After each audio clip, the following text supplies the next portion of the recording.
second meeting of the Portland City Council. Would you please call the roll? Saltzman. Novick. Here. Fritz. Here. Fish. Here. Hales. Here.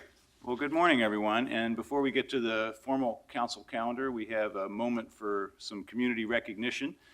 We do proclamations here in council, and normally we would put those on the regular calendar, but this was a late-breaking development where we got to welcome some heroes back to Portland on Sunday, and I wanted to make sure they had a chance to come see their city council and hear from all of us. You guys may know that this is a council full of sports fans. Commissioner Novick is a major baseball fan. Commissioner Fritz is a major football fan. I'm a major basketball fan, and Commissioner Fish is a major soccer fan. But right now, we're all major Little League fans, so that's why we're here today. So let me read this proclamation, and then we'll maybe bring some folks up from the team to say a few words to us. Whereas the Wilshire Riverside Little League baseball team set off to compete in the Little League World Series on August 20th for a chance to compete for the championship title. And whereas the Wilshire Riverside Little League baseball team is the first Portland team in 57 years to compete in the Little League World Series. And whereas the Wilshire Riverside Little League baseball team are now the 2015 Northwest Regional Champions. And whereas number 1, Jackson Farr, number 5, Spencer Scott, number 7, Caden Siegel, number 9, Barrett Bacaba, number 12, Kyle Oslin, number 17, Dylan McLean, number 22, Huck Stewart, number 27, Sam Stewart, number 29, Cooper Shaw, and number 34, Nolan Miga are all very devoted members of the Wilshire Riverside team. And whereas this Portland team has proudly represented our city in the Little League World Series, now, therefore, I, Charlie Hales, Mayor of the City of Portland, Oregon, the City of Roses, do hereby proclaim September 2nd, 2015 to be Portland Little League Day in Portland and encourage all residents to congratulate the Wilshire Riverside team for their stunning success. Let's hear it for these guys. Well done.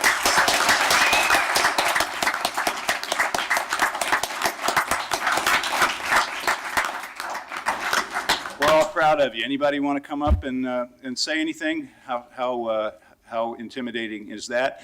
Maybe one of your coaches or leaders might want to come up and talk about this for you. But we'd love to have a couple of you up and tell us a little bit about what this experience was like for you.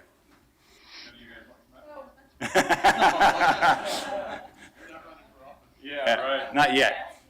Please. Should I have a seat? Please. Well, I just wanted to say, first of all, thank you so much for having us. It's just such a treat for us to come and see you guys here. Super proud of these boys and what they've accomplished this year and over the last 4 or 5 years, where they've really dedicated themselves to each other and playing baseball the right way, put in a ton of work over these last 4 years, and that hard work has really paid off with a Northwest Championship title. So we're just super proud of them. We're also really proud of our community and our city. We've had just a tremendous amount of support. A Little League team can't do this on their own. Our immediate Wilshire Riverside community has really created a platform for these kids to kind of jump off of.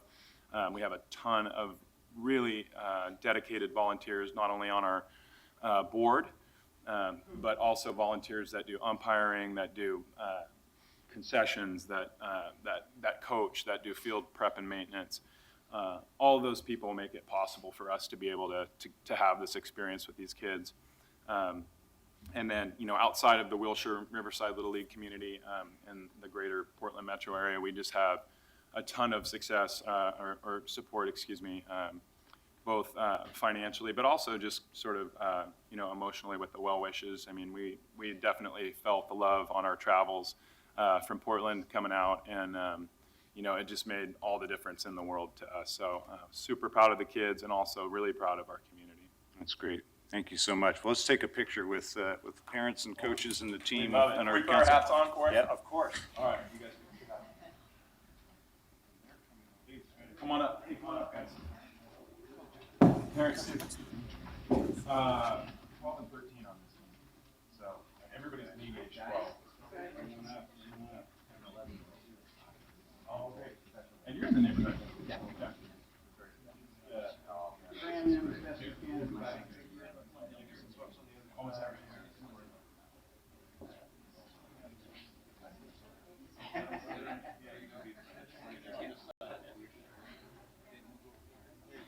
morning, guys.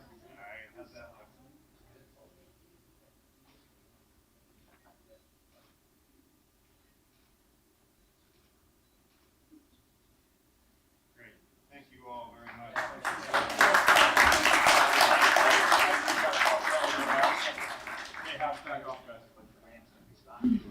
Yeah, it'll be good. Hey, thanks so much for having us.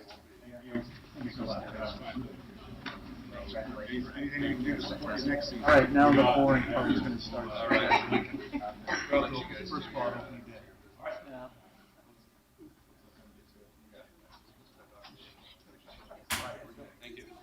Back to school. Back to school. Thanks very much again for Thanks, you having us. guys. Have a great day.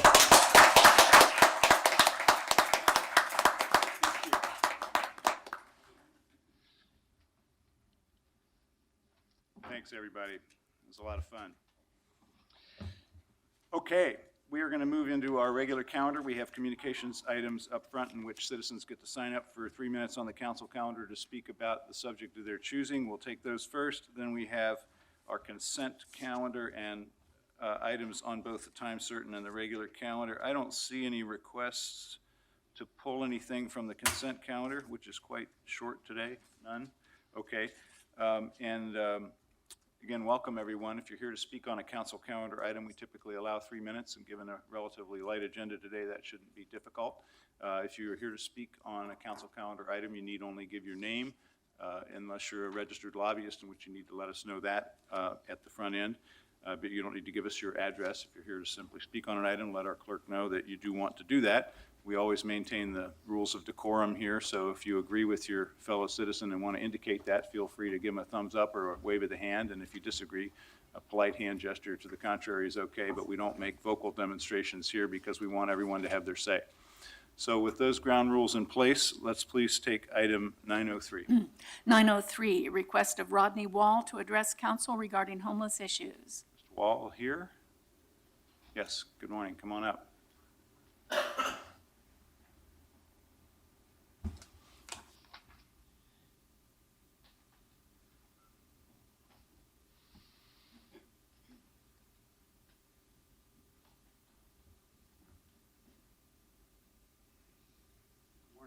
Good morning. Just swing that microphone over a little closer to you there. There you go.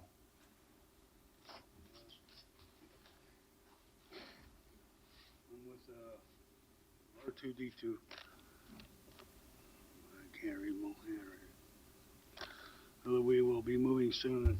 Pull that, I'm sorry to interrupt you. Just pull that microphone really close. The whole box moves, so you can slide that whole box closer to you. There you go. Yeah, either one is fine, but just get close to it, please. Okay.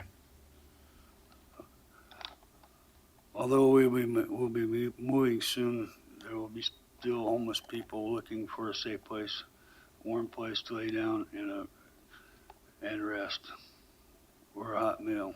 Did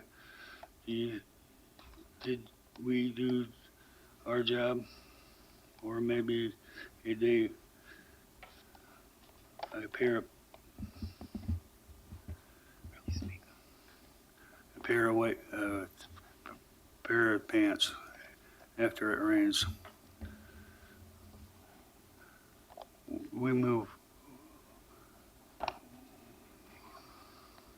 where these people are going to look for the same services we give out to them on a daily basis. Maybe it's your backyard. We all need to solve this homeless problem in Oregon instead of pushing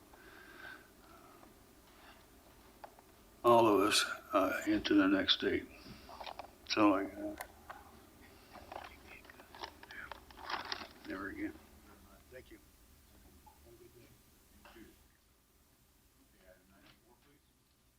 904, request of Tricia Reed to address council regarding homeless issues. Ms. Reed, are you here? Okay, well, we'll give her another opportunity. 905, please. Request of Rico Jones to address council regarding homeless issues. Good morning, come on up.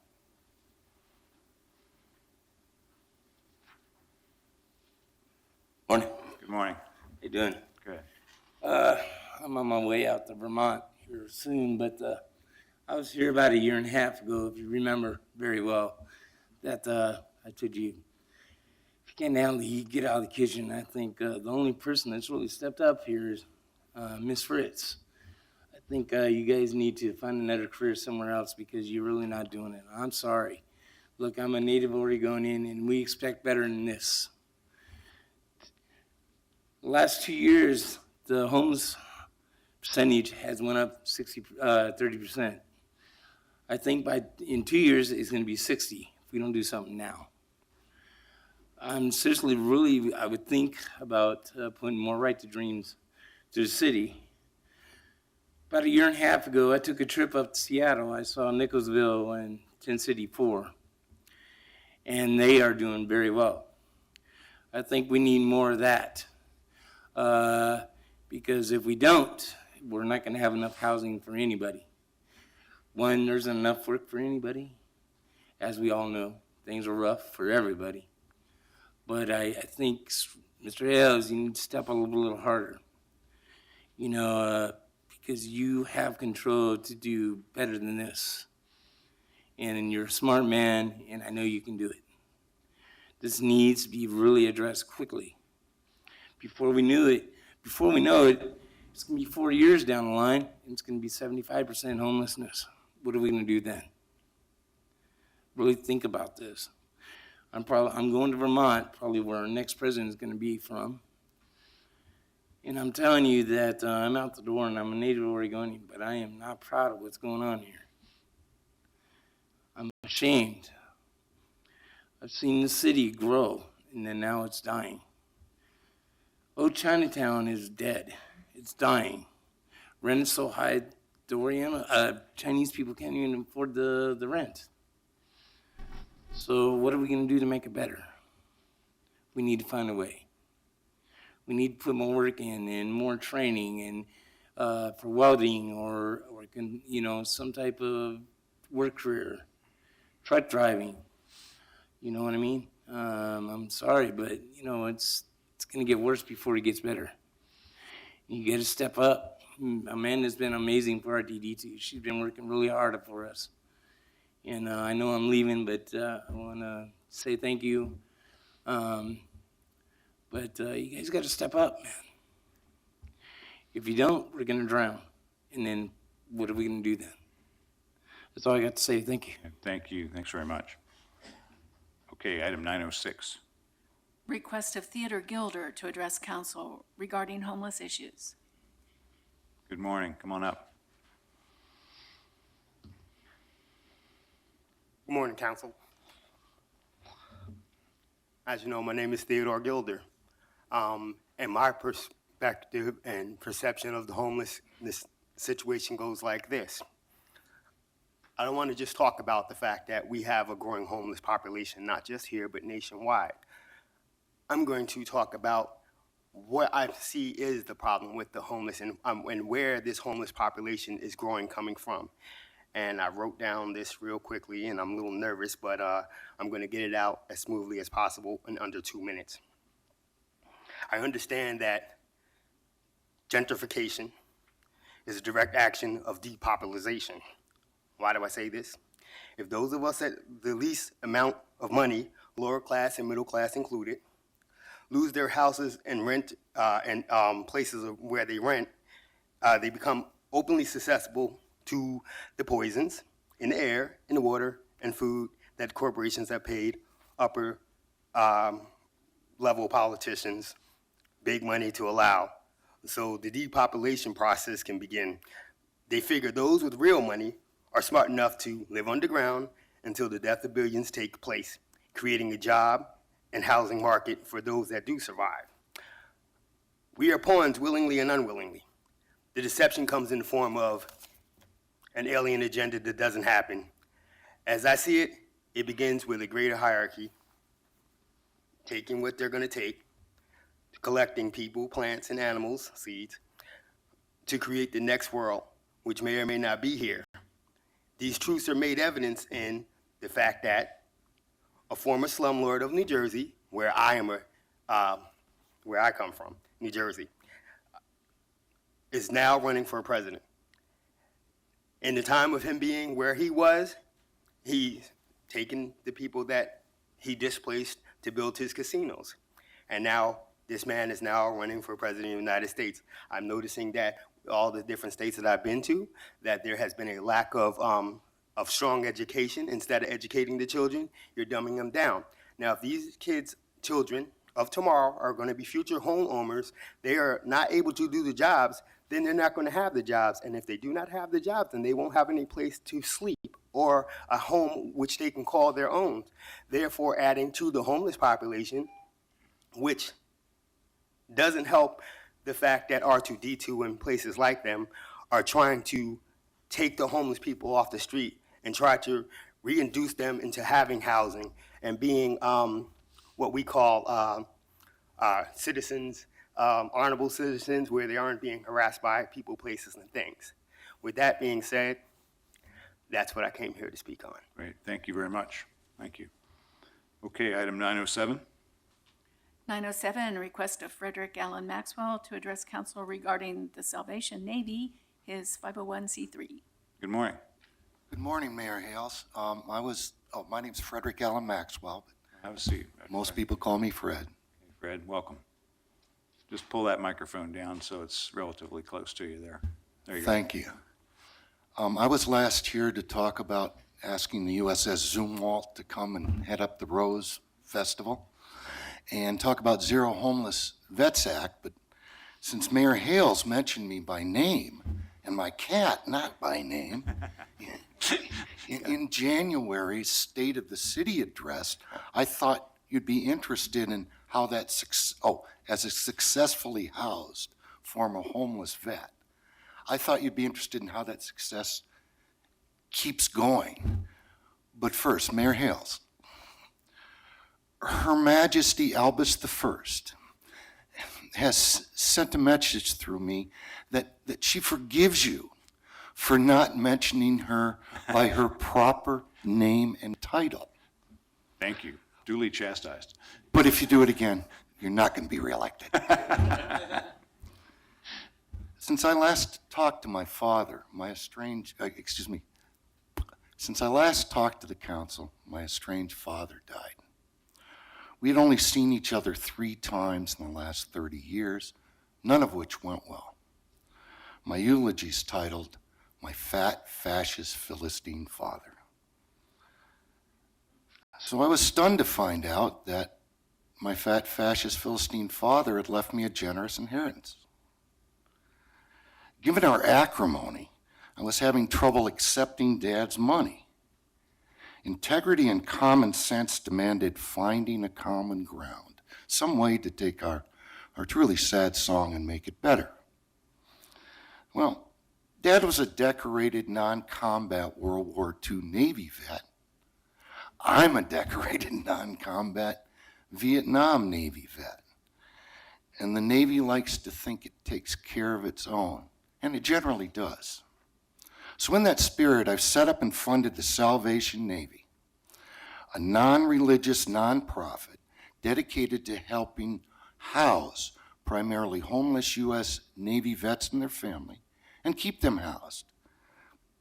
The IRS has given us 501c3 status. You can find us at thesalvationnavy.org.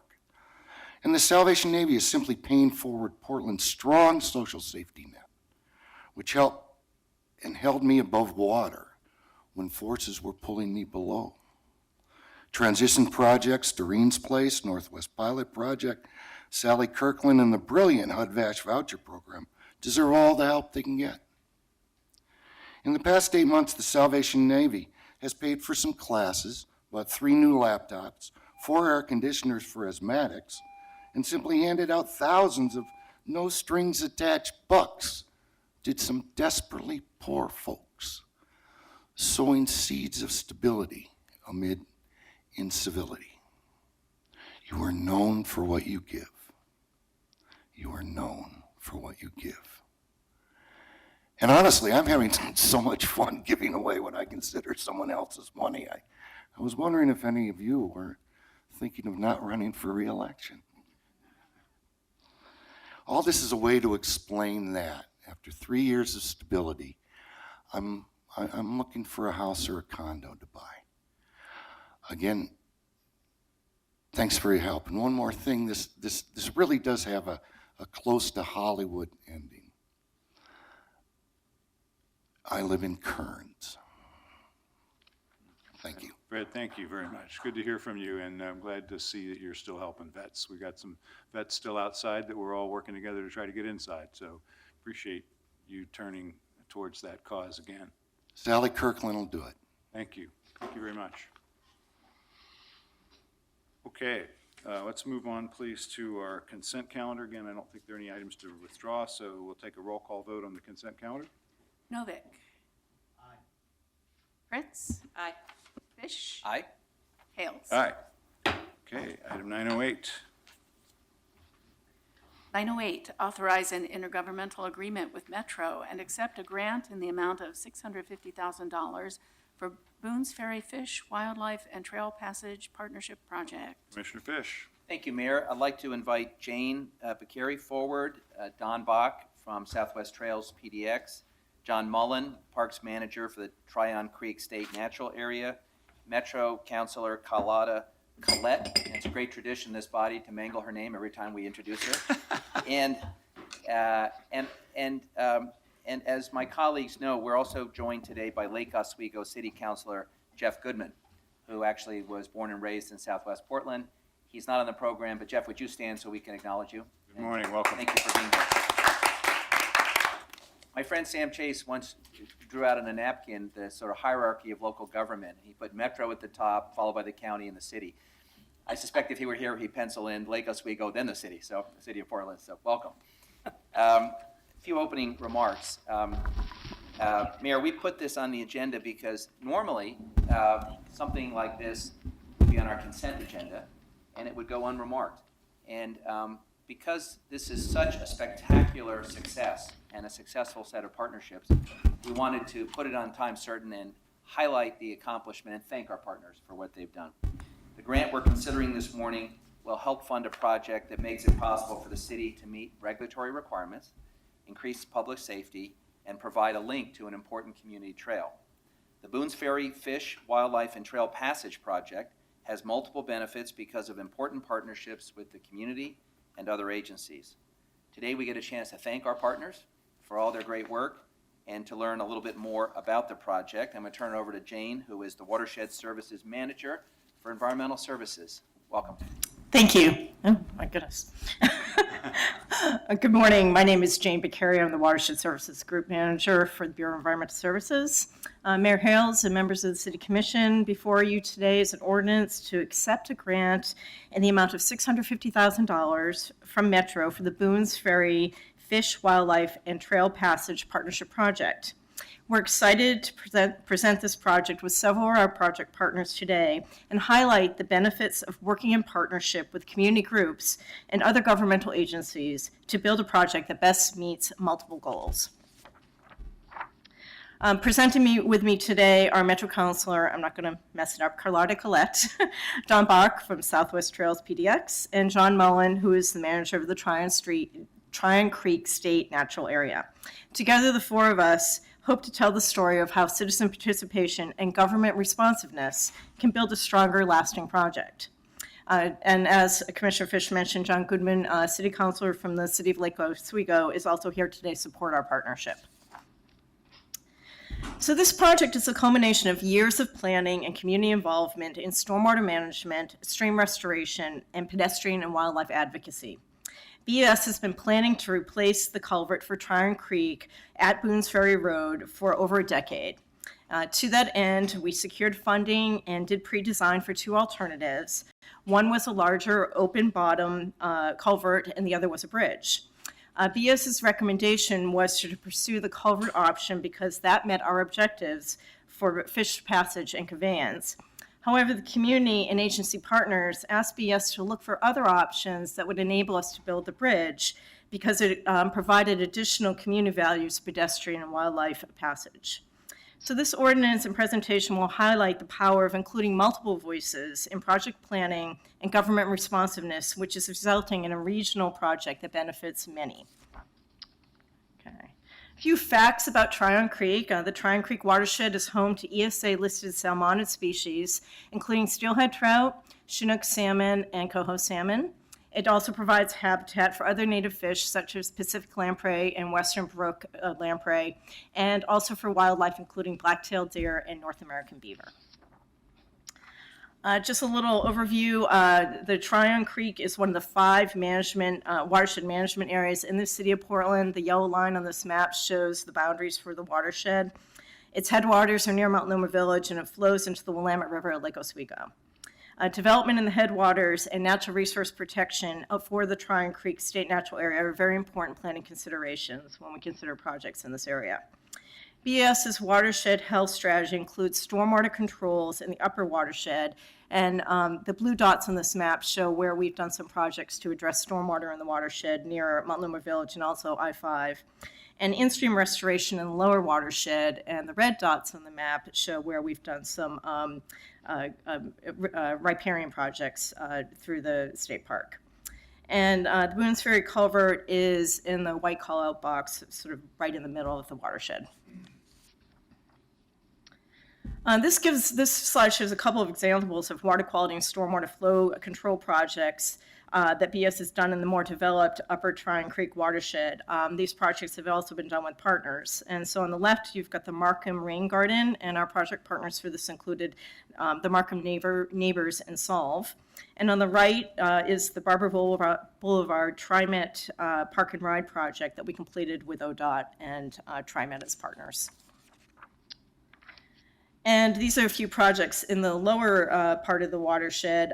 We've partnered on projects that include projects in the Tryon Creek State Natural Area to restore stream functions by protecting sanitary sewer infrastructure, adding habitat for salmon, protecting stream banks, and daylighting creek sediments that have been piped.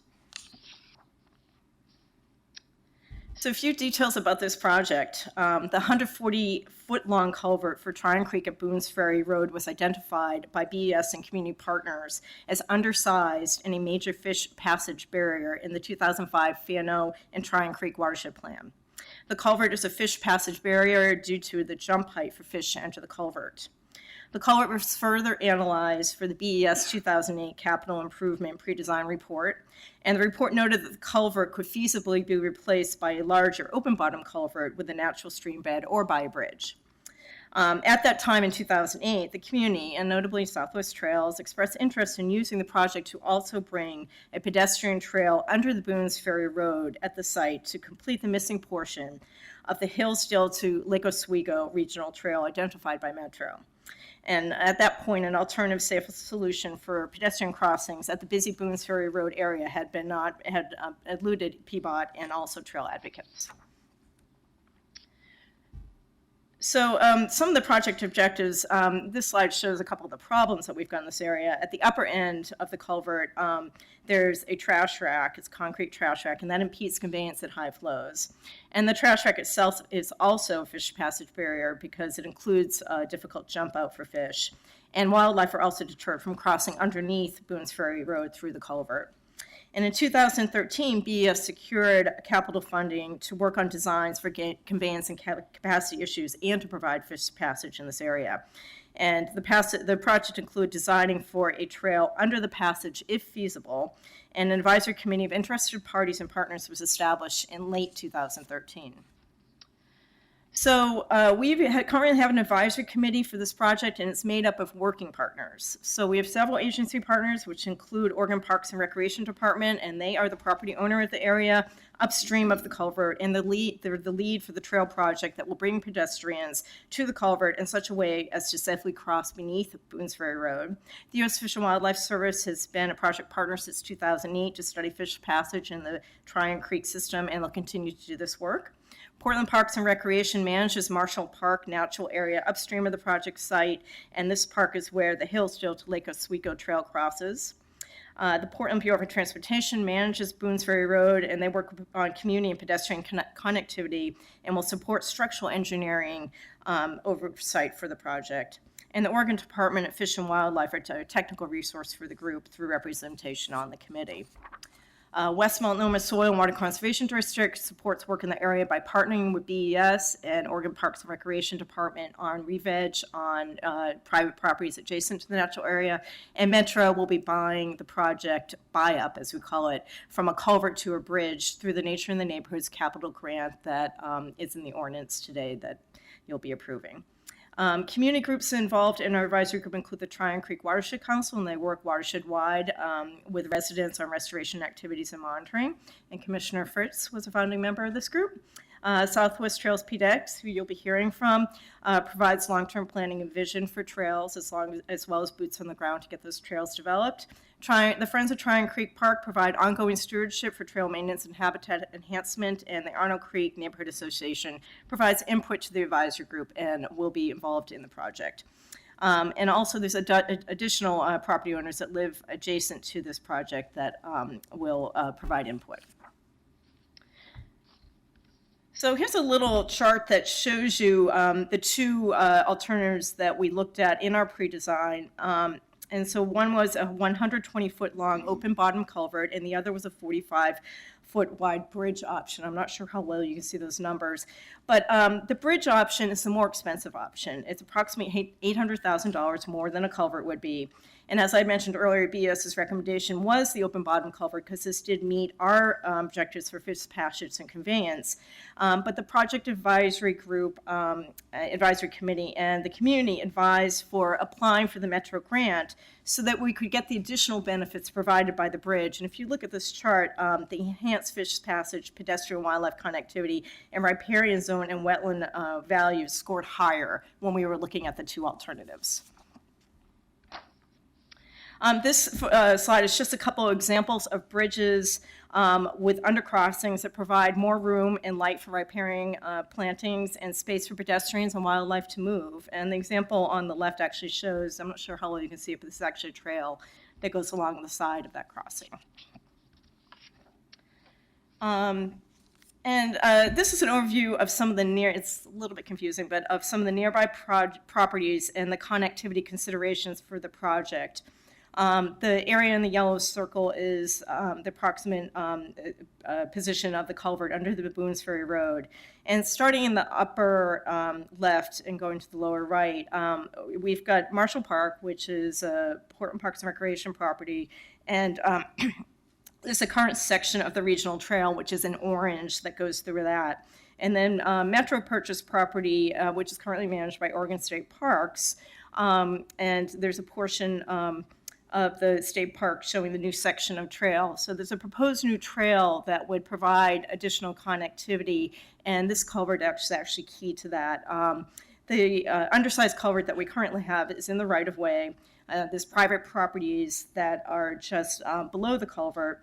And Oregon State Park's North Creek Trail, which is, I believe it's in the red in the lower right-hand portion of the map, is currently, the connectivity there is extremely difficult. Basically, pedestrians have to run across Boones Ferry Road to get to that portion of the trail. So this bridge would provide very needed and very critical connectivity to both established trails and the planned new trail in this area. There's also a regional context to this to this bridge project, and the project ties in very nicely with the potential uses for the Willamette Shoreline Trail, and that's the green line on this map. The blue trail line is, the culvert is, you can see the little call-out box next to the blue trail line. Council Goodman of Lake Oswego has been cited by the Oregonian as a leader in the effort to develop the Willamette Shoreline Trail as a bike ped route, and while retaining the ability to have a streetcar at some future date. So we're looking at a much broader context. We're looking at regional connectivity and additional just connectivity within the city. Somehow cited by the Oregonian doesn't seem like a compliment. Sorry. The citation was dismissed, but the acknowledgement was noted. So I just wanted to provide some background for the project. I'd like to introduce Metro Councilor Carlotta Collette to provide some perspective from Metro's. Great, thank you. And thank you, Mayor and Commissioners, for allowing us to come in and present this to you. The only thing better really than getting money is giving it away to worthy projects. So I'm very pleased to be here today to be able to move this project from a culvert project to a bridge project.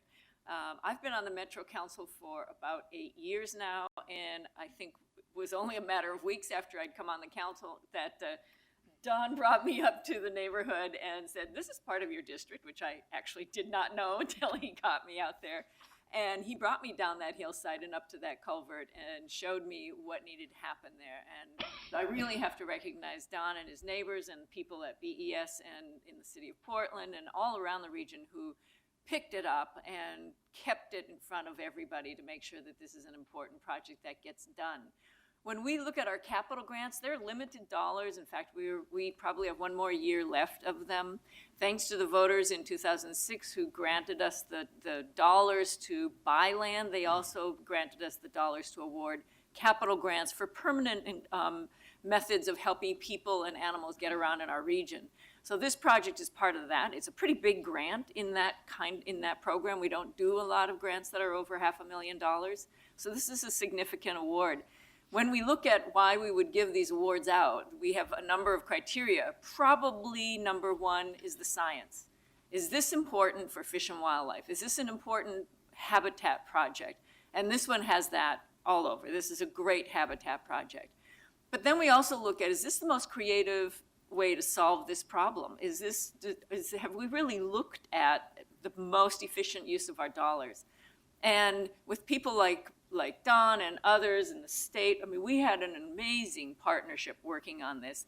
And as Jane said, BES had solved the habitat, the fish, the connectivity problem, but not the people problem. So this one rose up to that level as well. This is a creative solution to not just a habitat problem, but also to a connectivity in the community problem. The other thing we look at is what kind of partnerships are we creating through these programs, through this grant money? Because we're not going to have an infinite amount of grant money. We want to make sure these partnerships exist that have heroes like Don who will carry on and will keep looking at ways to improve the habitat, improve connectivity, create better trails. So the partnerships are really critical. And this one, again, it just ranks so high with having the city, the state, the neighborhood, the region. I mean, you have everybody at the table working together to solve this problem in the smartest way that we possibly could come up with. So from our perspective, this is a great investment. This is a great project. We have local heroes who will make sure that it's done and done right. We have the city behind it. We have the state behind it. I'm just very, very proud to be able to say that Metro's behind it as well. We're here to help make this project the totally Class A project that it can be. So thank you very much. Thank you. And now I'd like to introduce Don Bach, who's the chair of Southwest Trails PDX. Thank you, Mayor Hales, commissioners. First of all, I want to acknowledge Jennifer Devlin's work on this. She has done a huge amount of work over the years to make this happen, and held my hand in the hands of many others of us to get reasonable stuff put together that we can present to you. I'll go on here now. Southwest Trails is a citizen-led community service 501c3 group of volunteers, working volunteers, I want to say, which promotes walking and biking in Southwest Portland. We lead monthly walks. You can join us anytime. The second Saturday of the month, 9 o'clock at Wilson. Organizing volunteer work parties. Next one's tomorrow in Dickinson Park. Develop new walking and biking opportunities for working with the city, county, metro, and other state and the state planners. Southwest Portland has a long history of Southwest Trails, PDX, that's our official name, has a long history of fostering the development of a network of trails in Southwest Portland. This trail, which is number 6, which is the Hillsdale Lake Oswego Regional Pedestrian Trail, and by the way, that's only half of the trail. The whole trail starts at 18th and Jefferson and goes all the way to Lake Oswego, a total of 12 miles. This trail will pass under the bridge, which was conceived in the late 1990s when the City Council adopted the Southwest Urban Trails Plan.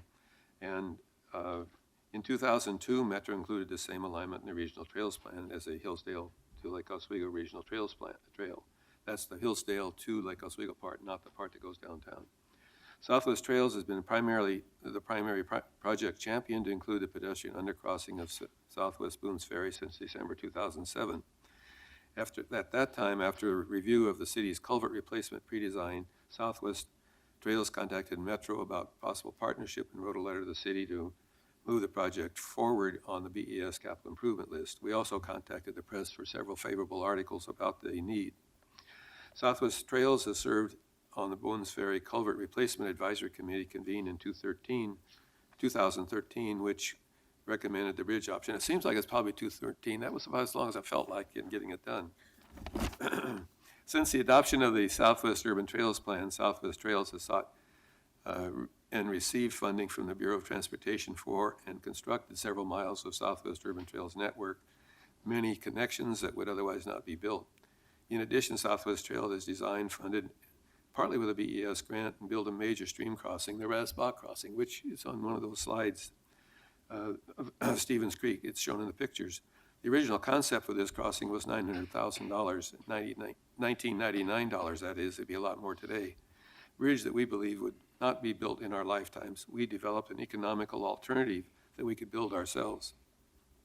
We've also improved those parts of the Hillsdale-Lake Oswego Trail that are on unbuilt streets right-of-ways.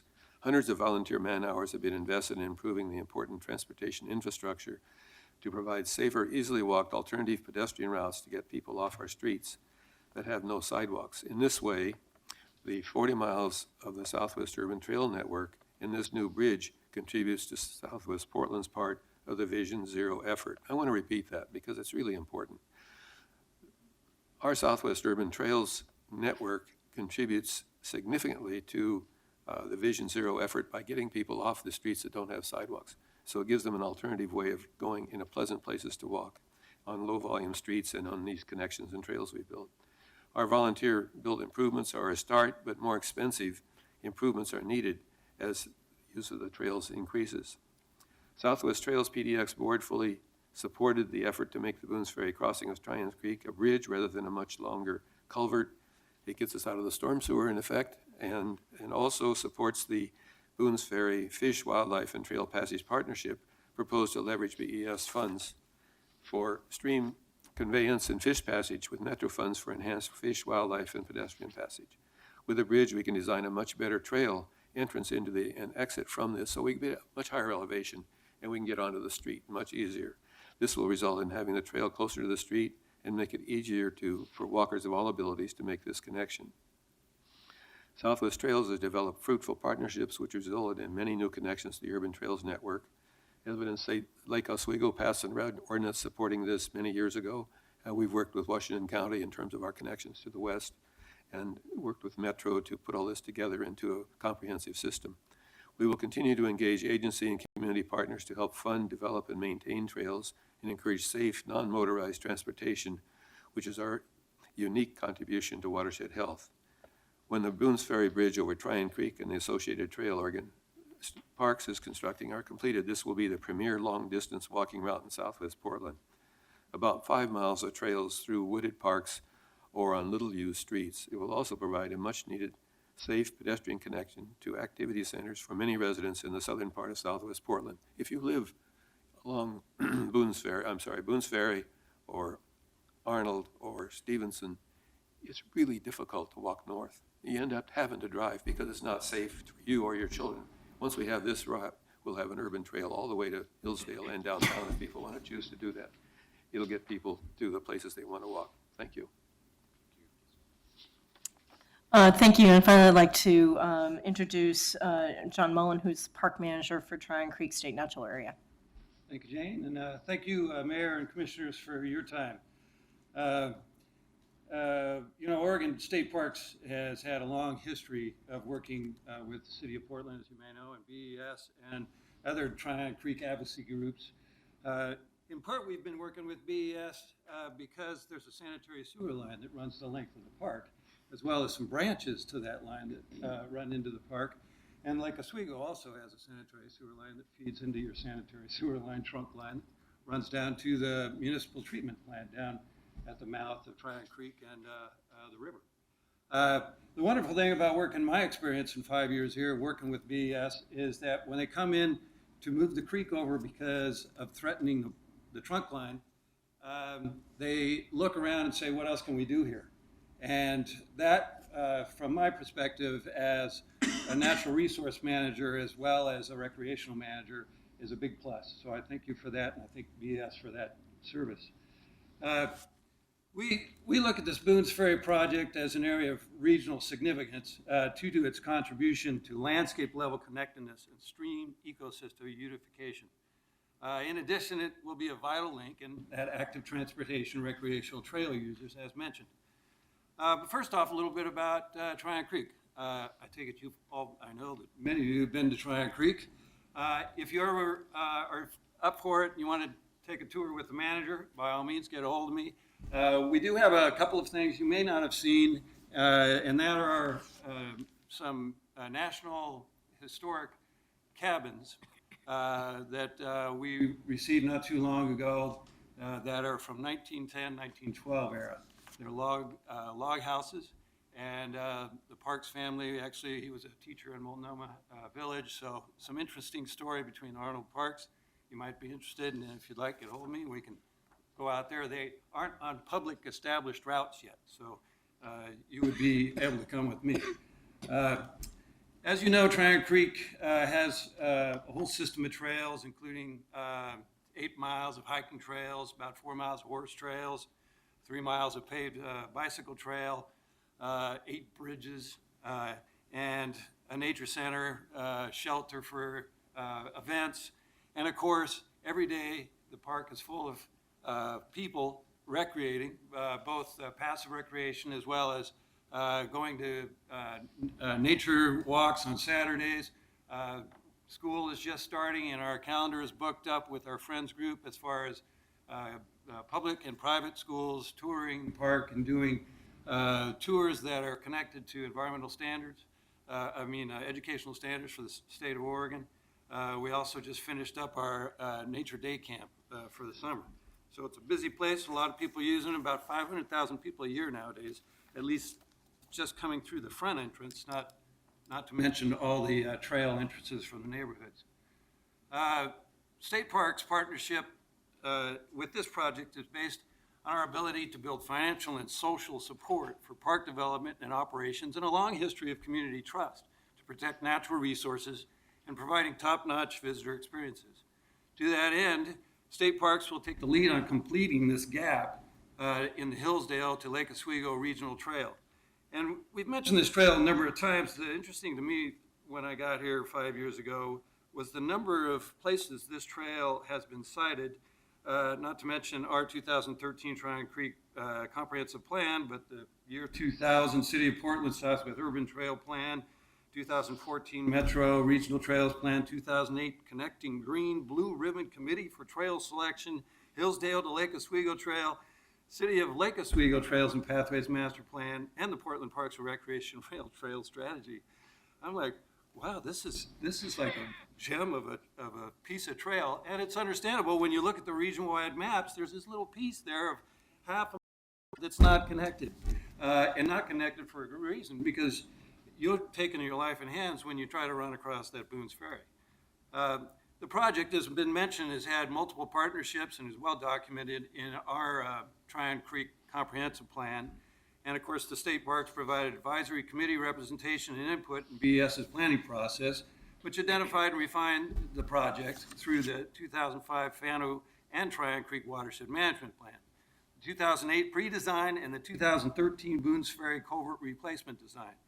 In 2008, our then director, Tim Woods, wrote a letter to BES in supporting of including an underpass in the project designed to be used for regional trail connection.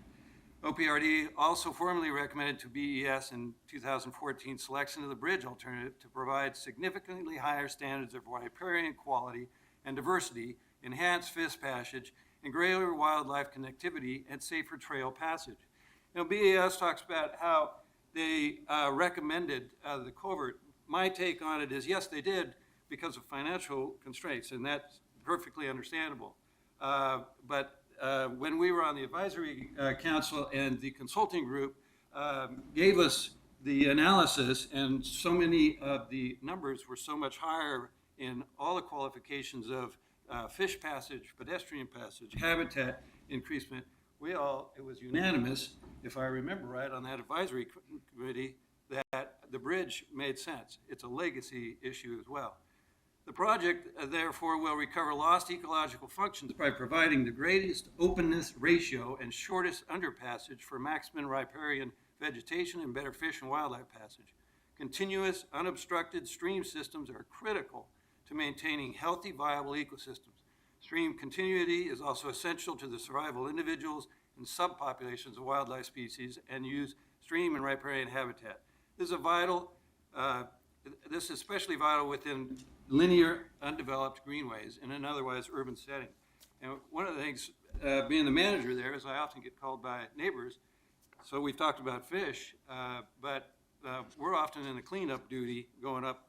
It's a little nasty, but beavers don't cross roads very well. And there's quite a population in that Tryon Creek these days. And so they don't go through that culvert. And you can imagine what happens when they try to get across Boone's Ferry. As shown here, State Parks is spearheading design, permits, construction, capitalization, and new trail assets, including 3-foot bridges and boardwalks within Tryon Creek. And the nice thing is we've had community support as well. I had a local homeowner in that community near Maple Crest to come forward with a donation to purchase one of the bridges for about $5,000 or $6,000, which will actually go on the piece of property that's Parks and Rec, Portland Parks and Rec property. Additionally, the project builds on many other restoration efforts, both up and down the stream, completed by current partners and others, identified in Bureau of BES's 2005 Fan-Owned Tryon Watershed Management Plan. For example, downstream adjacent private and public property owners have completed multi-years in-stream restoration and invasive plant removal projects with support of National Marine Fisheries, West Multnomah Soil and Water Conservation District, Tryon Creek Watershed Council, private landowners, SOLV, OPRD, the City of Portland. Currently, partners are beginning revegetation work on private Metro purchased and OPRD lands upstream from the project. This passage partnership will include design and construction elements to protect the resources from adverse human use and impact. OPRD will protect the wetlands. We're actually realigning a current demand trail, what people have been using because there's no official trail there, that is in mapped wetlands. We're going to pull that away from the stream and put it upslope. Additionally, the project will include barriers and interpretation as appropriate to educate various groups and protect the resources. So finally, State Parks is an active, enthusiastic partner in this Boone's Ferry Fish, Wildlife, and Trail Passage Partnership proposal, and we are very excited to get this work started. Thank you. So in closing, Metro has awarded us a grant for the bridge option with the underpass to maximize fish, wildlife, and pedestrian passage. So we're really thrilled about that. The total estimated project costs at this point are BES for $2.5 million. The Community and Oregon Parks and Recreation Department are providing $30,000, and Metro is providing $650,000. We expect to do the design and resume the project this fall, and hope to do construction in 2017. And so the final parting shot, which I realize is a little bit blurry, but this is a remote camera that caught these deer underneath a bridge overpass. So you can see how we will have increased connectivity with our new bridge eventually. And I'd like to thank all the project partners and thank Metro, and happy to take questions. Very much. Questions for this great panel. Thank you all. Thank you all very much. Thank you. For being here. Is there anyone else that would like to speak on this item? Yeah, Steve Entwistle would like to come and speak. Come on up.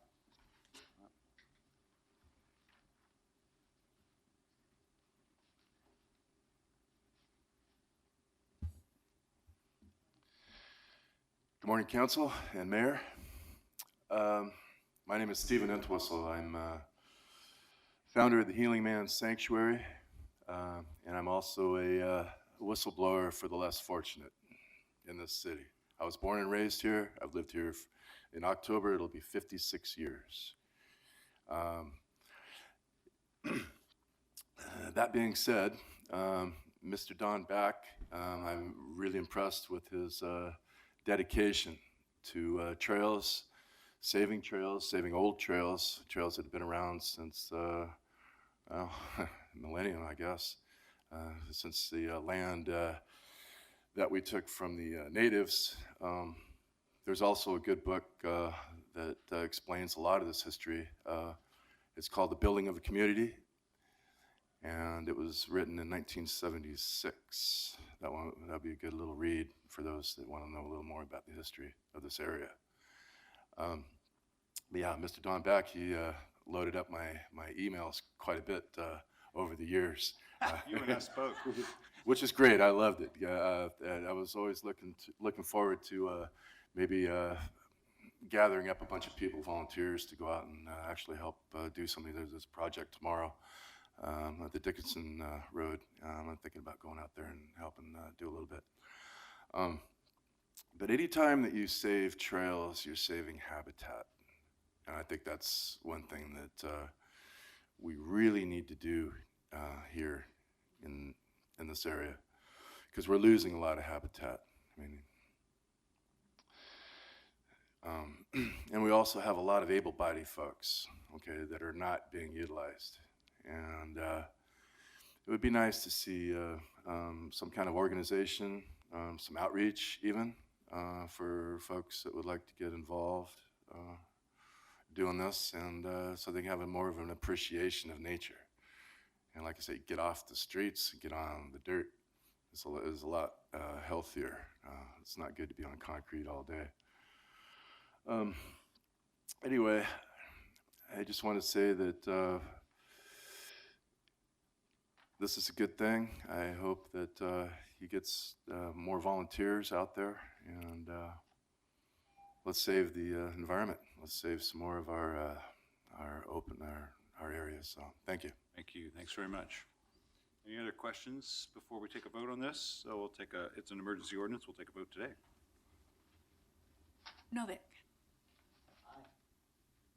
Fritz. So it's been 20 years since we founded the Trine Creek Watershed Council, and it's really splendid to see the results of that collaboration. And indeed, the entities who are represented today were a crucial part of that and have been for the last 20 years. The Bureau of Environmental Services, Portland Parks and Recreation, and the Bureau of Planning were also involved as co-founders with me and Sonia Kazin and Liz Callison. And I'll note from my council colleagues, with the able assistance of Donna Silverberg, doing some crucial mediation, because it's not easy forming a watershed council where city and state agencies are full partners and full voting members. And it was pretty revolutionary at the time. And it's really great to see that the results of this collaboration. So I want to also honor Amin Wahab, who was a longtime watershed manager, and also Terry Pre-Grigsby, who took over from me as the chair of the Watershed Council. She's also the chair of the West Multnomah Soil and Water Conservation District. It's just so many partners. So Commissioner Fish, thank you for putting together this great presentation illustrating a wonderful example of citizens and government agencies working together to get things done with the assistance of the 2006 bond measure. So thanks to the taxpayers of the Metro region for passing that as a follow-up from the 1995 bond measure. So it's good to know that we've almost spent all the money, because it's good to get it out into the watersheds, and we'll have to start gearing up for the 2025 campaign to replace it. And indeed, until then, we're going to need to continue to find innovative ways to do things and to do things better. So, and thanks also to Don Bach at the Southwest Trails Group and the Southwest Neighborhoods, Inc., who've been wonderful partners. It used to be that Deep Southwest Portland didn't get much attention in terms of either pedestrian connectivity or watershed management and preservation. So it's good to see this project coming forward thanks to all of the efforts that everybody in. Thank you, Jane Bakari, for your leadership, and also Jennifer, and I should just name everybody in the room because it seems like everybody's very supportive. Thank you very much. Aye. Fish. Well, as I indicated earlier, we frequently put these kinds of ordinances on the consent agenda, and what we lose is the chance to celebrate what we do best in our community as we come together across jurisdictional lines, work together, and I thought this was a conspicuous example of great partnerships. Let me start by thanking Jane and the Watershed Services Group.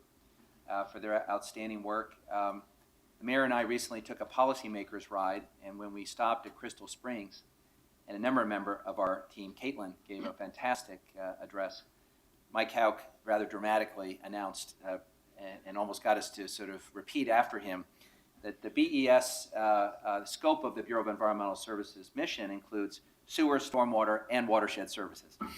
And we're very proud of that. And there are 5 watersheds which we have some a level of responsibility for, and we're very proud to be making some progress in this watershed. I want to thank all the partners who came here today, and I was a little nervous, colleagues, when all the praise started piling up with Don Bach. We're going to all catch hell for that, but Don doesn't rest on his laurels. He's already summoned me to a meeting, a hike this Friday, I think this Friday or next Friday, on the next project that's in his sights. And when Don has something in his sights, wild horses will not stop him from getting to the finish line. So I look forward to learning more about the next opportunity. And, you know, Commissioner Fritz said it so well. At a time of constrained resources, we can't do our work without strong partnerships. And, you know, people talk about and celebrate partnerships, and it has almost become a cliche, but the reality is we can't be successful without working, linking arms and working together. And I thought this was a conspicuous example of great partnerships. And Carlotta, thank you for your leadership at Metro, and we're grateful for the grant. Thank you, John Mullen, for being here and for your kind offer. I suspect you'll get some people taking you up on it. Thanks to Don Bach, thanks to Jeff Goodman, who was here. You honor us with your presence. What's not to like? A watershed, a project which enhances fish and wildlife, a great set of partners, a cost-effective solution to a long-term problem, and a conspicuous public benefit. I think it's why we all are drawn to public service, because on days like today, we get to celebrate when it all comes together and it works. So thank you all for your service, and today I am proud to cast my vote as aye. Hales. Well, this has been a great presentation and great comments from my colleagues here about the substance of this. Maybe I'll take just a moment and talk about the politics of it. Our citizens, I think, have an expectation that this is the kind of thing that should happen. But often when I'm giving presentations or speeches to citizen groups, or often particularly to people who are either new to politics or new to Portland, I have to remind them that there are 9 local governments on the spot in which they're sitting or standing. And that that shocks people, maybe appalls some, but it is what it is, because that's how we're set up here. And both by public policy and public expectation, people expect us to work together. You know, they don't really care that much about the fact that there are all those local governments. They expect us as public officials to work together. And this is a great example of that. And in fact, the public policy side of that expects us to work together as well, because we have a regional government, we have a regional land use plan and a regional transportation plan, and the public and policy expect that that extends not just to figuring out where the next road widening project is, hopefully not too many of those, but also how natural systems across boundaries should work, and how the park and recreation and open space system in the region should work for public benefit and for the preservation of those natural systems. So this is what people hope to see, but frankly, the partnership between Metro and the City of Portland and the City of Lake Oswego is one of the best. And the Tryon Creek effort shows that over the years. And again, there are great benefits to our citizens from doing this the right way, and great benefit in seeing the improvement of these natural systems that will come because of projects like this, as well as effective management of stormwater and a transportation system that includes our trails. So let me make this real from a recent example. Commissioner Fish mentioned Crystal Springs Creek. The restoration of that natural system has meant not just the return of salmon to that creek, but the fact that there are now beaver dams in the Reed College campus, and that they recently spotted a river otter there. So yeah, Commissioner Fritz should be appalled that as a Ducks fan that we're accommodating more and more beavers in the city of Portland. But they're here, and in fact, as a parent who used to take my kids when they were little to Tryon Creek Park to have them maybe have one of their first experiences of nature, the fact that nature is, with good management, returning more and more to these places that were once abused but are now being restored is a great benefit. And there will be a lot of parents with kids out there saying, look at that. And that'll be the great joy of this project for all of you who've worked so hard to make it happen. Well done. Aye. Thank you. Mayor Hales, I just want to acknowledge that we've asked parents to use caution in bringing children to Crystal Springs because the salmon are spawning. Oh, okay. It's a family event. Thank you very much. Okay, let's move on, please, to item 909.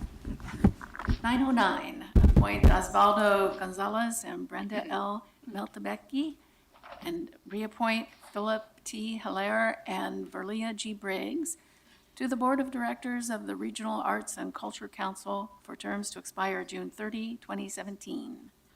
Excellent. Commissioner Fish. Thank you, Mayor. I'm going to invite Eloise Damrosch to come forward with our two nominees. And I have some brief remarks. And Eloise, when I kick it to you, would you remind us of all the milestones that we're celebrating this year? I sometimes get the numbers confused, but if you'll just give us a quick primer. I'd like to welcome our honored guests, Eloise Damrosch, Regional Arts and Culture Council Executive Director, and two candidates for RAC Board membership, Osvaldo Gonzalez and Brenda Meltabecki. Osvaldo and Brenda would be joining a very strong and diverse board, and I know their leadership and passion for the arts will serve us well. And Mayor and colleagues, we're also pleased that Philip Hilaire and Verlia Briggs are continuing their service through 2017. Eloise, welcome, and if you could introduce our nominees. Thank you, Commissioner Fish. Mayor, Commissioners, I'm thrilled to be here today and introduce these two wonderful individuals who are joining our board with your blessing. And this has been an interesting year because we had 6 board members who've been incredibly engaged, reach the end of their 6-term service.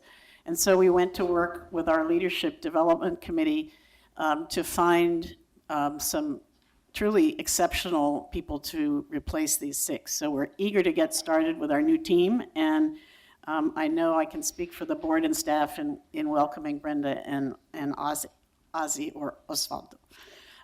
He goes by both. I'll go alphabetically, so I'll start with Ozzy.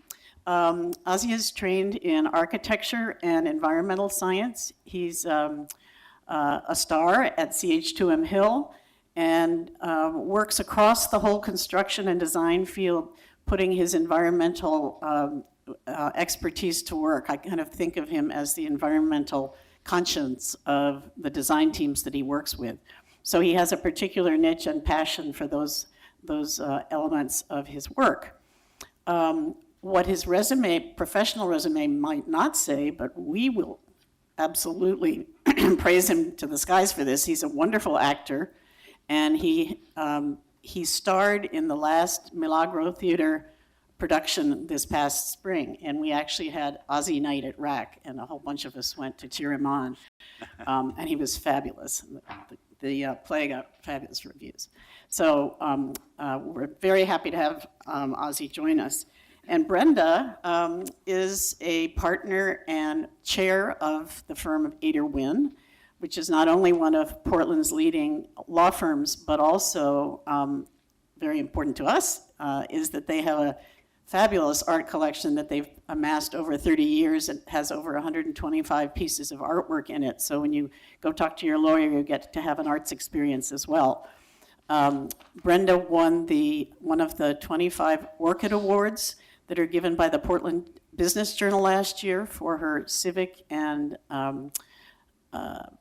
business volunteerism and leadership. And she also won the Entrepreneur of the Year award last year in 2014 by the Entrepreneurial Council. So, and I'll let her talk about her active arts experiences as well, which are terrific. We love getting a blend of the business and professional side of our board members, as well as, of course, the thread of passion for the arts that runs through the entire board. So with that, I will let each one of them say a few words about themselves and their hopefully future service with RAC. Thank you very much. Who'd like to go first? Brenda? Good morning. Good morning. I'm Brenda Meldebeck, and Commissioner Fish and Mr. Mayor Hales and Commissioner Fritz and Commissioner Novak, I appreciate the opportunity to serve the city of Portland and in this way, and I'm really looking forward to joining the RAC board officially. As Eloise said, I have a long history, and my firm has a long history of supporting the arts. I've been on several other arts boards in the city. Most recently, I was on the Board of Literary Arts for, I think, 7 years, the last couple of years as board chair. And I really, I just very strongly believe that a vibrant arts community and ecosystem is really important to make a city grow and make a city blossom. It contributes economically in so many ways, not the least of which is tourism. But I just think it's important for people to have the exposure to that. And what I'm really excited about with the RAC board is the fact that its mission, one of many things that it stands for and does, is to celebrate and support and benefit arts organizations, individual artists, and arts education. So you kind of get such a nice blend instead of being on the board of a particular organization that is focused on just a dance program or some sort of musical program. You get to, being on the board of RAC, you get to serve the entire arts community of the metro area. So I really appreciate that. Thank you so much. Good morning, Commissioner Novick, Commissioner Fritz, Commissioner Fish, and good morning, Mayor Hales. With interests across environmental science, architecture, and the arts, it's not uncommon for me to get asked, what is the connecting thread across all of that for me? And to me, it came down to the same rationale why Portland is such a great place to be in practicing any one of those things. And it's really a perspective that looks at our urban environment as a habitat, as you were just discussing with Tryon Creek, and having a place where a species can thrive helps to bring life back to that place. I've approached cities in that way, and to me, the city of Portland is a great opportunity to take the creative energy that's in this city, the wonderful things that the city has done in its planning and infrastructure, in the architecture of this city, and put it together to create a meaningful habitat for humans to coexist, to thrive, and to create global citizens that can help export the wonderful values of Portland around the world. And to me, the opportunity to join RAC as a board member and to be at that interface where arts and community meet became a tremendous opportunity to really take the next step in my professional career, to tie all of my interests together into one effort. It's with a great honor that I was willing to accept the invitation to be a candidate, and it's with great humility that I engage in this opportunity to really bring the diversity of our arts community to the foray in Portland and create an environment that's welcoming for the artists and for art lovers all around. You both honor us in your willingness to step up and serve on RAC. And this is a special year for RAC. Eloise, before we go further, could you just remind us of the key milestones that we're celebrating? Oh, happily. This is a big anniversary year for public art in Portland.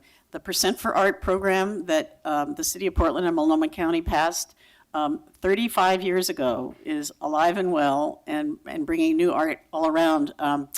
I hope you'll get out and see some of the new murals that have been painted in the last week by artists from all over the world who are not even getting paid to do this. This is something they commit to. The Visual Chronicle, our collection about Portland, is 30 years old today, or this year, and Portlandia turns 30 in October, and you'll be invited to her birthday party on the 8th, which will be celebrated across the street in the Standard Plaza. Everything else is embargoed about that event. Yes. Yes. A few surprises. Yeah. And then we'll be having an exhibition here in City Hall in November. So you'll be surrounded by all of our public artwork then. Questions? Well, thank you both. I don't know if there's anyone else who wants to speak on this item. I suspect not. Anyone else want to speak on this item? Then I think it's time for the council to take action on these nominations. Novick. I'm old enough to remember the slogan, "Don't trust anybody over 30," but I hope in Portlandia's case, people will make an exception. Aye. Fritz. Thank you very much for your service. Really appreciate it. Aye. Fish. As I was reading your backgrounds and contemplating how far we've come, I think you are both examples of both what's happened with the rise in profile in arts and culture, and also the success that RAC has had. It's a great honor for us to welcome two people who are so accomplished and who obviously live very busy lives, willing to serve the city in an important area. So thank you for that. And I have the honor of serving currently as the council liaison to the arts. And I operate generally on a basic philosophy as follows. There are a number of things that make Portland distinctive and special. And I think that as leaders, what we ought to be doing is investing in those things that are distinctive about Portland and resisting the temptation to have Portland become like every other city our size. So what are some of those things that are distinctive? Well, we have an economy built around small businesses. That's distinctive. That clearly distinguishes us from our sister city to the north. We're a city that has put sustainability both into practice and has built an economy around sustainable industries. That's a cornerstone. We're a city that's brought nature into the city and operates on the assumption that what's good for the osprey is good for us, and that when fish and wildlife are healthy, then we're healthier. And finally, we're a city that has increasingly developed a reputation as being a center for excellence in art and culture. And in my own view as a city leader, we ought to take those areas where we're distinctive and we ought to double down with our investments. Take the areas we can become best in class and make them ours. And you are coming at a time when we are celebrating important milestones, but we also face continuing challenges about access to the arts, about convincing our regional partners to invest as robustly as Portland does in the Regional Arts and Culture Council, in continuing to help mission-driven nonprofit organizations survive the economic storm and become, for long-term, become stable and prosperous, and on, to build equity into all that we do. The list is long, and we rely on accomplished people and dedicated people to help us do this work, and we're thrilled to welcome both of you. So thank you for your willingness to serve, and today it's our great honor to approve your appointments. Aye. Hales. Well, I'm really glad you're both willing to do this important piece of citizen volunteerism. The challenge is pretty significant, I think, in terms of all the changes afoot in Portland. We're becoming a bigger, more diverse city. And I think the questions of connecting people to the arts and popularizing the arts with lots of new audiences is really important. There are big community events, and they're wonderful, like Art in the Pearl this weekend. And tomorrow night, of course, we have this wonderful partnership between Parks and Recreation and our local music scene, because we have the concert in the park out in Waterfront Park. Those kinds of big events are one way, but there are also lots of ways to connect to schools and kids and again, all the different communities of Portland. So I think that's both a challenge and a problem and an opportunity all wrapped up together. There are lots of folks that we have the chance to connect to the arts with your work and your creativity and both public and private support. So your ability to help on all those fronts is really important. We have great leadership and staff at RAC. We have a council that supports this agenda. We have a business community, I think, that's ready to do more if they're asked in the right way, so we can all do that as well. So we all look forward to doing that work with you, and thank you for serving. Aye. Thank you. Okay, you're official. Let's move on, please, to the regular agenda. Item 913, authorize the city attorney to intervene on behalf of the city of Portland in Oregon Public Utility Commission docket UM 1734. Okay, we have an amended version of this resolution, so I'll get Ben to describe that in a moment. This is a resolution that allows us to participate in a Public Utility Commission proceeding that addresses how much utilities pay for electricity from mid-sized solar and wind projects. So that's the purpose of the resolution, is to allow us to weigh in on those issues at the PUC. Mr. Walters. Morning, Council. Ben Walters with the Portland City Attorney's Office. This item was on last week's consent agenda. It was pulled off and held over for a week for an opportunity to meet with representatives of PacifiCorp and discuss with them the resolution and the impact statement. Following that meeting, city staff developed some amendments which are before you. I believe they've been distributed to your offices, and I think they may have been handed out to you as well. And if you have any questions regarding the amendments, I'm available to answer any questions. Okay, questions before we take a motion to accept the amendments, and then we'll take testimony? So my question is, it seems like this, the amendments weaken the language in the resolution. I don't know that they affect the position that we're going to be taking in the proceeding itself, and they address some concerns that PacifiCorp had raised. So staff was willing to recognize PacifiCorp's concerns. So you can return to previous or other language in the proceeding. It will not affect the positions that the city will be taking in the intervention. And isn't it somewhat unusual when you're intervening in opposition to something to then listen to the opposition and amend the position ahead of time? It's unusual, but this is a political process. Right.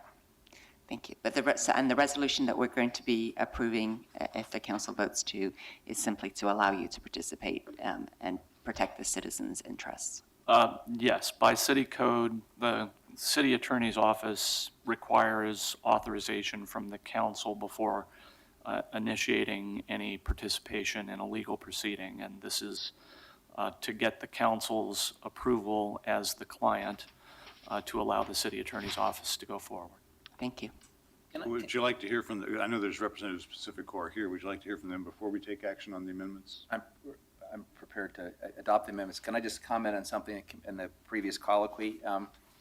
I actually appreciate that staff had the discussion with PacifiCorp, and I'm reminded, Mayor, that not too long ago, there was an issue we were involved with where the city chose to take a position at the FCC, and it turned out we did not, in my view, adequately confer with a local company that we were going to be adverse to in that proceeding.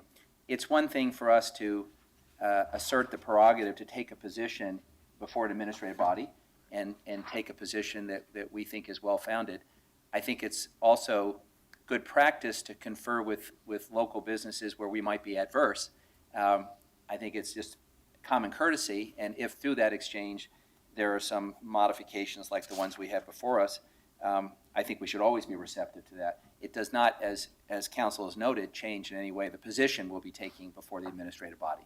So for that reason, I move the amendments. Okay, is there a second? Second. Further discussion on accepting the amendments? Roll call, please. Novak? Aye. Fritz? Aye. Fish? Aye. Hales? Aye. Okay, thank you, Ben. See if anyone wants to testify on this item. I know PacifiCorp is here, but they may simply want to watch rather than speak. So, okay, all right. Come on up, please.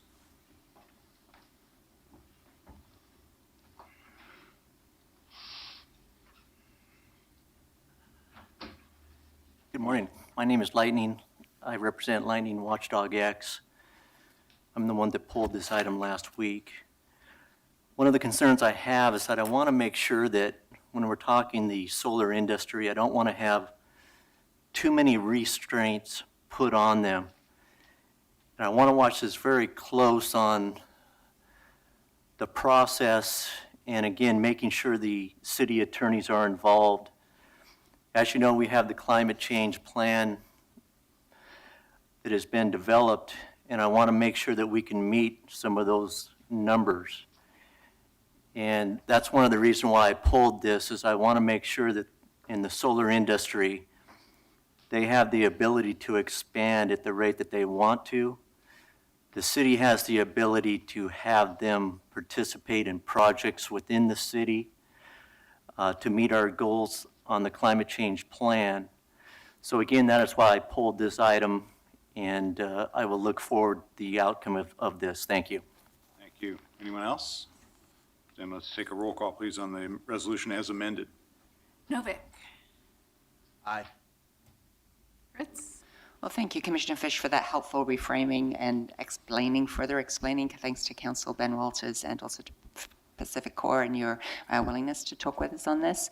We all are seeing the impacts of climate disruption as each season goes by, and we need to figure out how we're going to reach the goals in the Climate Action Plan sooner rather than later. So I am very glad that the City Attorney is going to be participating before the Utility Commission. Aye. Fish. Aye. Hale. I want to reiterate and support the statement Commissioner Fish made. You know, there are lots of situations in which we're going to take a position in either a legislative effort at Congress or the state legislature or in some regulatory proceeding where we have a formal relationship with somebody, whether it's one of our regulated cable providers that we regulate, whether it's a regulated public utility like PGE or the gas company or Pacific Corps, or even our labor unions where we have, again, a long-term contractual relationship and we might take a different position from them. It's important that we confer but maintain our prerogatives to take the policy of the City of Portland forward, and the policy of the City of Portland is that we have a climate action plan and we're serious about it and we expect all our partners to be going in the same direction. And that's where I hope and believe that we'll end up after this or that regulatory proceeding. But it's very important that we do confer and then, again, maintain our independent authority to do what we should do, and I think that's where we are here. The Climate Action Plan isn't just a piece of paper or a long series of pieces of paper, recycled paper, of course, but it's a serious effort by this city that's been going on now more than 20 years and that internationally is now joined by more people. And I think that's a very positive sign, and the more we have utilities working with us, the faster we can get to our goals. We're just celebrating today the success of one of our local innovators, Lucid Energy, that has now generated, I believe, 1.1 megawatts of power by installing equipment in our city's water lines to generate electricity. So we have to have the private sector with us as we make this progress, and I expect that that's exactly where we'll end up here. Thank you. Aye. Okay, let's move on, please, to 914. 914, accept bid of Emery and Sons Construction Group for the Hollywood Grant Park Sewer Rehabilitation Project for $10,995,653. Ms. Moody. Good morning. Good morning, Mayor, Commissioners. Christine Moody, Procurement Services. You have before you a procurement report recommending a contract award to Emery and Sons Construction. The engineer's estimate on this project was $9.5 million. On July 7th, 2015, 6 bids were received, and Emery and Sons is the low bidder at $10,995,653. The Bureau of Environmental Services has reviewed the bid items and accepts the proposed pricing at 15% over the engineer's estimate. In their bid analysis, BES identified mobilization, erosion control, video inspection services, cured-in-place pipeliner, 6-inch PVC pipe, and 48-inch manholes as contributing factors to the increased costs. The city identified 7 divisions of work for potential minority, women, and emerging small business subcontracting opportunities. The MWESB participation on this project is 31.43%, with work being performed in concrete cutting, hauling, and traffic control. I will turn this back over to council if you have any questions, and there's a representative from BES here as well. I just want to make a comment, Christine. In the impact statement that you gave us, there's a full 2 pages documenting, and some have to do with soil conditions, other things. And I'm pleased that you include this, because one of the questions we often ask is why are the bids either above or below? And when we have this kind of explanation in detail, I think it's very reassuring. And it also, in this case, gives us confidence that even though BES initially had a high confidence in their estimate, there are some things beyond their control, and some of them have to do with market costs for various components of this project. So I appreciate the transparency on that piece of your presentation. Thank you, Commissioner. Yeah, I echo that, and I just have some questions on the the good faith effort report, which I appreciate. In number 7 in the good page, under the good faith effort analysis, it talks about the bids received from certified firms that were not used, and it gives the bid amounts. Would I be correct in assuming that the reason they were not used is because there were other bids that were lower? That's generally the case, Commissioner. And This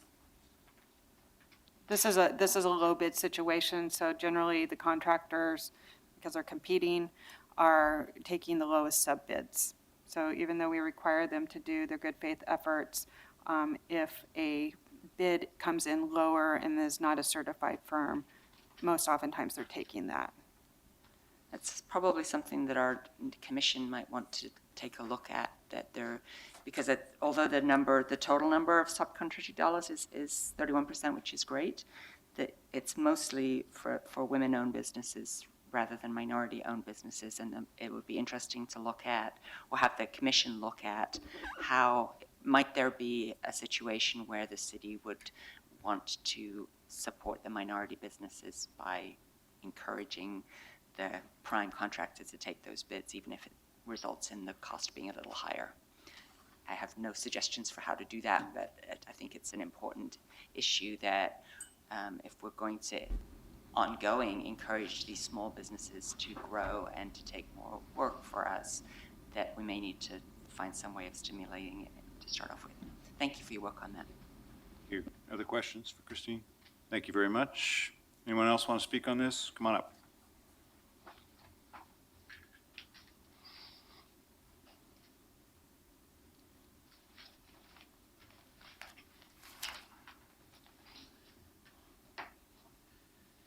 My name is Lightning. I represent Lightning Watchdog X. A couple of concerns I had on this overall bid is that you stated that you had problems on the video inspections and you had lack of market capacity for this service. I'm really concerned about that. Obviously, my understanding, you would be having videos going inside some of the pipelines and possibly on the outside also. And I'm really surprised you'd have any market capacity problems on the new technology we have out there and the people that I think would be able to do this. So to have a higher bid for that reason, I question that. Another issue I had on here is that let's get to the 48-inch manholes where you originally came in, BES came in around $4,000 each. Now, if you're coming in with a price at $4,000 and then someone else comes in and they bid at $5,800 each. Now, if you're able to establish that price at $4,000 and say with the supplier, my question to you is that as the city of Portland, when you're talking to that supplier, are they giving you a lower price because obviously you're the city of Portland. You have a tremendous amount of projects out there that you can put together and maybe recommend them or make sure that the supplies are bought through them. So then when a contractor comes in, they go, well, you're just a smaller contractor. We think your price is going to be about $5,800.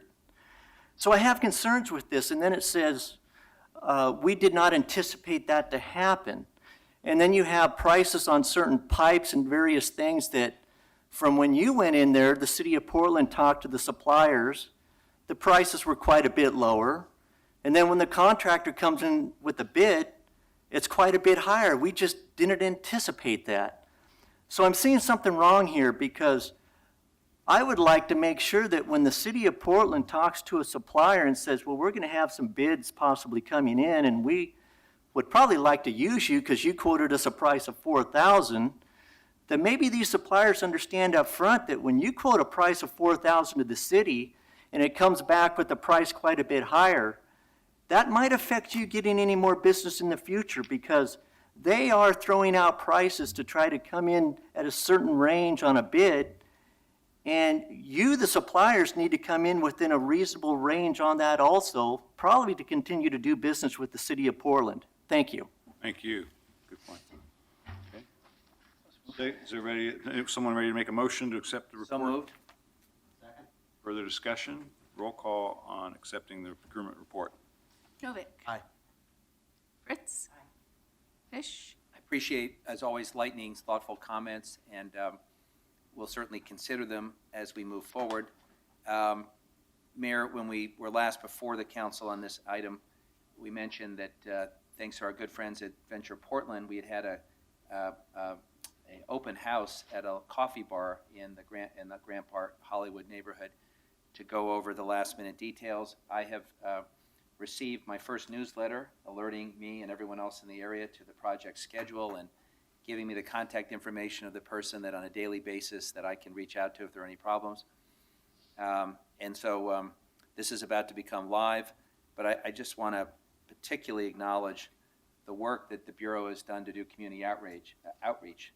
This will be disruptive, both to residents and businesses, but with extensive outreach, we've come up with a plan, the Bureau's come up with a plan that attempts to mitigate that and do it in a thoughtful way. And as luck would have it, I live in the middle of this project, so I'll be watching closely and I'll have some interest. Thank you, Christine, for your excellent work as always through procurement. Aye. Hales. I know city bureaus hate it when one of us lives in the middle of the project, but we look forward to your sidewalk supervision. Commissioner Fish, aye. Actually, if I could note, Mayor, first my family abandons me, and then one of my bureaus decides to Dig up your dig up my neighborhood. This has not been a great summer for me. Okay. Let's move on to item 915. 915, amend contract with Moria Cofano Goldsman, Inc. to increase contract amount by $29,215 to provide additional consultant services to include Portland's Centers for the Arts facilities in the city's ADA Title II transition plan. Roll call, please. Novick. Aye. Fritz. Aye. Fish. Aye. Hales. Aye. 916. 916, authorize the Bureau of Transportation to acquire certain permanent and temporary rights necessary for the construction of the Burgard Lombard at North Time Oil Road intersection project through the exercise of the city's eminent domain authority. Commissioner Novick. Mr. McEldowney. Mr. Maloney. Hi, good morning, Mayor, Commissioners. My name is Marty Maloney with Peabody Right of Way.